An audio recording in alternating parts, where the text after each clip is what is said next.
sini saya akan menjelaskan tentang traktus digestivus pada unggas. Nah, yang pertama itu ada capum oris atau rongga mulut. Nah, capum oris ini itu pada unggas, karena unggas tidak memiliki gigi, jadi tidak ada proses pengunyahan atau mastikasi. Nah, jadi makanan atau pakan itu diambil menggunakan paru lalu langsung ditelan. Dan kelenjar salivah yang ada pada rongga mulut ini atau capum oris, dia itu mensekresikan enzim amilase saliva atau pitalin dan untuk yang berfungsi untuk menghidrolisis amilum atau pati menjadi maltosa.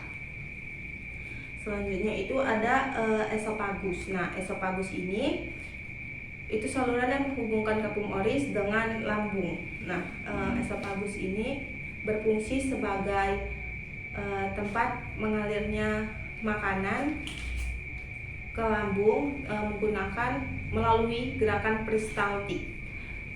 Nah, selanjutnya itu di saat perbesaran esofagus terdapat tembolok atau crop. Nah, tembolok atau crop ini berfungsi untuk tempat penyimpanan sementara pakan, dan di tembolok atau crop ini itu terjadi proses pelunakan atau hidrasi pakan.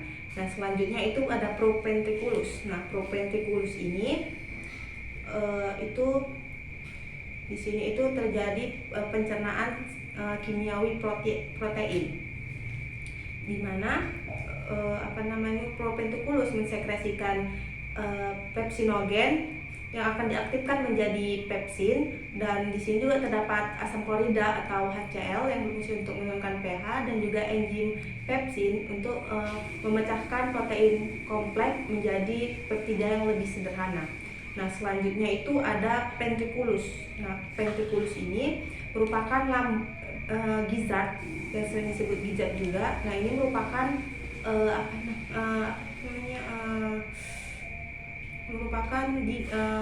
dinding yang sangat tebal yang dilapisi oleh lapisan yang sangat kuat. Biasanya ini disebut dengan cuticula gastrica.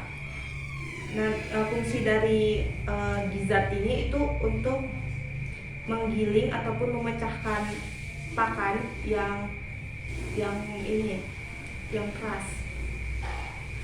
Dan di ventriculus ini tidak menghasilkan enzim, tetapi di sini enzim pepsin dari proventriculus itu tetap aktif di ventriculus ini. Nah, selanjutnya itu ada insulinum tenue. Nah, insulinum tenue ini atau usus halus ini terdiri atas 3, yaitu duodenum, jejunum, dan ileum. Nah, yang pertama itu duodenum. Duodenum itu berbentuk seperti huruf U, dan dia itu dilekati oleh pankreas. Nah, pada duodenum ini makanan itu dicampuri dengan getah pankreas ataupun empedu dari hepar. Dan getah pankreas ini mengandung enzim amilase pankreas, tripsin, dan lipase pankreas. Amilase pankreas sendiri itu memecahkan amilum menjadi maltosa, terus tripsin memecahkan protein menjadi peptida yang lebih kecil, dan lipase pankreas itu menghidrolisis menghidrolisis lemak menjadi asam lemak dan gliserol. Nah, selanjutnya itu ada jejunum. Nah, jejunum ini itu di sini tuh terjadi proses pencernaan lanjutan, di mana dinding usus ini menghasilkan enzim disakarida seperti maltase, sukrase, dan laktase, dan peptidase. Nah, maltase ini itu mengubah maltosa menjadi glukosa, dan sukrase itu mengubah sukrosa menjadi glukosa dan fruktosa, dan laktosa itu mengubah laktosa menjadi glukosa dan galaktosa, dan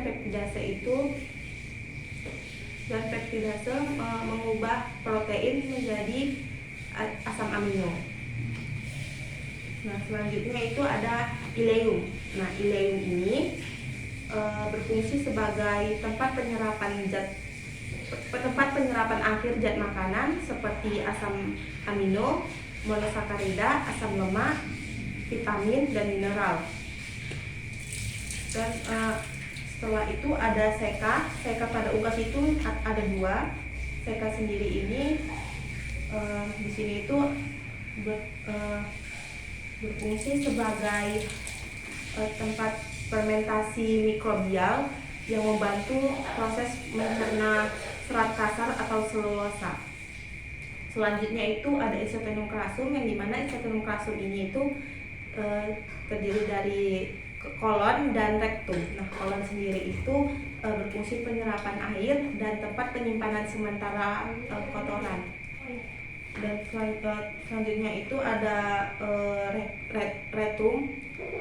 Rektum ini berfungsi sebagai transformasi kotoran sebelum keluar melalui kloaka, itu melewati rektum dulu. Nah, selanjutnya itu ada kloaka yang terakhir. Nah, kloaka ini tempat bermuaranya sistem pencernaan, urinari, dan reproduksi. Disinilah kotoran dari unggas akan dikeluarkan. Sekian penjelasan dari saya. Terima kasih.